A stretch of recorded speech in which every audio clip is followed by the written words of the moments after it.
Pas envisagé et pas avant très longtemps.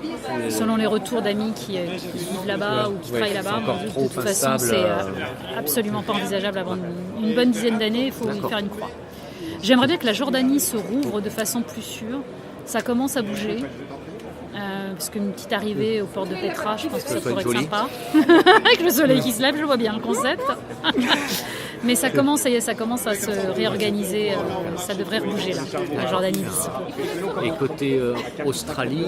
Alors Australie, je l'ai fait de toute façon, parce que c'est là que je suis allée chercher ma limite. D'accord. Parce que j'ai fait l'Outback en Australie, que je n'ai pas fini donc. Enfin, ça a été plus compliqué que ça, mais c'est là que j'ai compris qu'en fait non, j'étais pas faite. Là, c'était trop. D'accord. Donc aujourd'hui, j'aurais pu y retourner pour prendre ma revanche, comme vous me dites, mais c'était non, en fait. Parce que j'ai aussi découvert quelque chose, si la majorité des courses en étapes sont sur 6 ou 7 jours, il y a une raison, en fait. Et que vraiment, au-delà de ces jours, on bascule dans vraiment encore là aussi autre chose. Au niveau perte de poids, au niveau fatigue et tout, là, on décolle vraiment énormément, parce qu'à ne manger que du lyophilisé et à être sous-alimenté, c'est là j'ai compris que c'était trop. En fait, il y avait absolument plus aucun plaisir.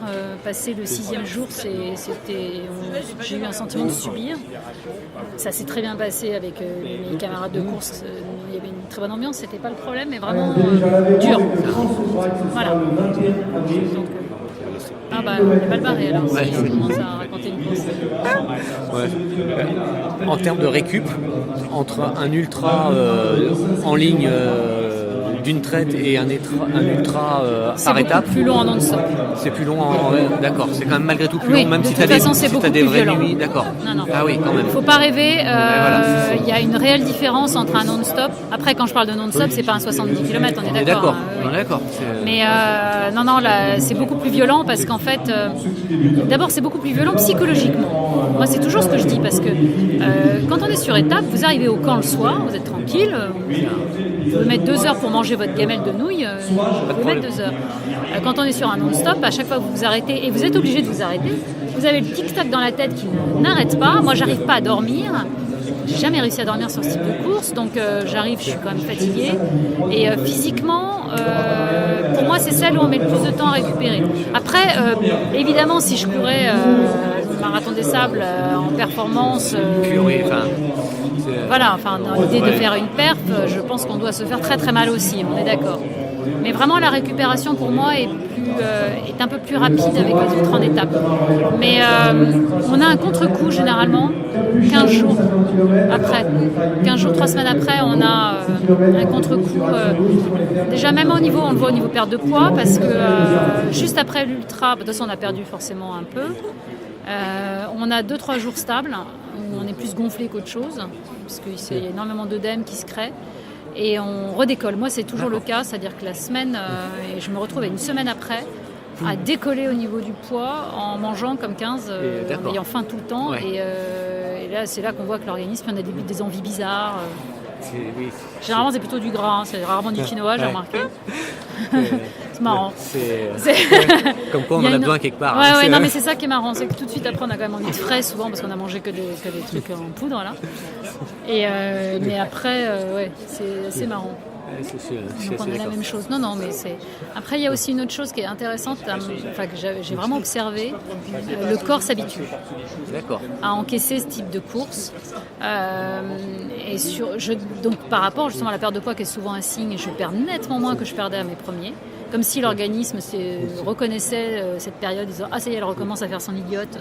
Je stocke tout de suite et je ne me fais pas avoir cette fois. » Et ce qui fait que j'encaisse beaucoup plus. Aussi parce que à moins perdre de poids pendant ces 6 jours, d'un autre côté, je garde de l'énergie aussi pour la suite. Et les derniers jours sont plus du tout à l'agonie.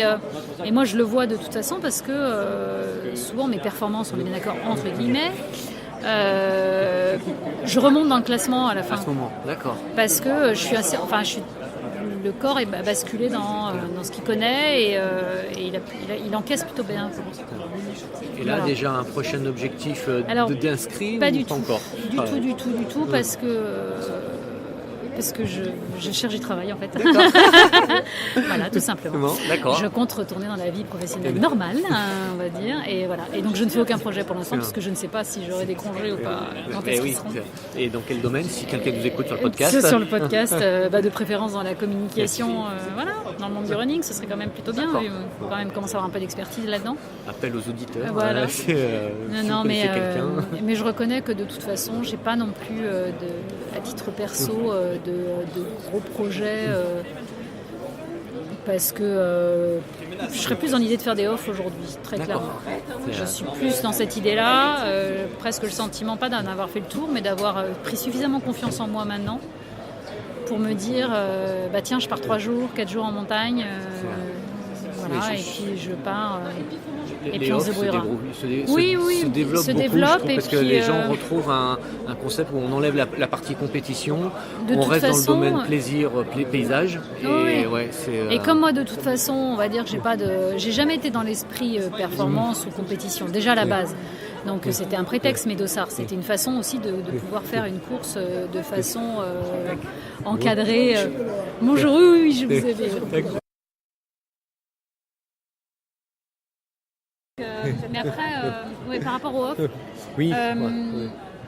j'étais même dans l'idée que, par exemple, parmi les courses qui me manquent à mon palmarès, entre guillemets, tout le monde me dit pourquoi t'as pas fait la Diagonale des Fous, que je veux pas faire, parce qu'il n'y a pas de bâton autorisé et que je sais que je suis pas non plus capable forcément de tenir aussi longtemps. Et puis il y a aussi le fait que j'ai pas forcément envie d'aller aussi loin et de pas en profiter en fait. De faire beaucoup de trucs de nuit et pas de profiter de l'île en fait. Voilà, et j'ai vraiment plus en tête de le faire en off un jour et de m'arrêter, de dormir dans un refuge la nuit parce que je m'en fiche du temps que mettra. Mais c'est plus dans l'idée de ce type de projet qui me donne envie et puis il me manque le Népal et puis on aura bouclé la boucle des trucs qui me faisaient rêver que j'avais mis dans une liste dans la petite liste des endroits que je voulais voir avant de mourir. Il me reste le Népal, donc ce qui est quand même, il m'en reste pas beaucoup. Non, mais le Népal c'est un peu moins chaud que... Voilà, exactement. Mais en trekking, parce que j'envisage pas du tout de faire le Népal avec un dossard. Pour moi, c'est inconcevable. Donc, je pense qu'aller là-bas, de toute façon, c'est forcément avec un esprit de découverte. Oui, l'idée, c'est très vraiment... ce serait le seul truc qui me manque, et puis après, je peux prendre ma retraite. Voilà. Merci Cécile. De rien. C'est tout pour aujourd'hui. Si tu as apprécié l'émission, le meilleur moyen de me le faire savoir est de me laisser un commentaire, soit sur iTunes, soit sur le site www.objectivetrail.com. Merci d'avance. À bientôt pour une nouvelle émission, et d'ici là, bon entraînement.